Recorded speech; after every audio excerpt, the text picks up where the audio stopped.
আজকে রান্না করব চিংড়ি মাছ। কড়াই বসিয়ে দিলাম, তেল দিয়ে দিলাম, চিংড়ি মাছটাই নুন হলুদ মাখিয়ে নিলাম। তেল হয়ে গেছে, এবার মাছটা দিয়ে দিলাম।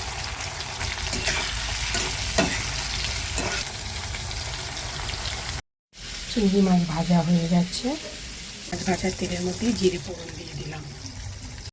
এবার পেঁয়াজ দিয়ে দিলাম,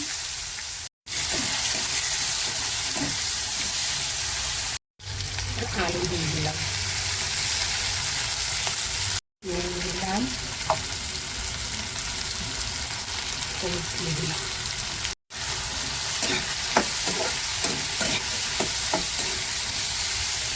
এটা ভাজা ভাজা হয়ে গেছে, লঙ্কার গুঁড়ো দিয়ে দেবো, যেমন তোমরা ঝাল খাবে। আর দিয়ে দেবো হচ্ছে জিরের গুঁড়ো।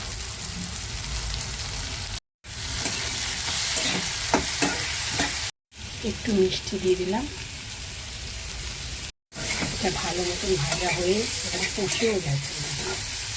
এবার আমি এর মধ্যে একটু জল দিয়ে দেবো।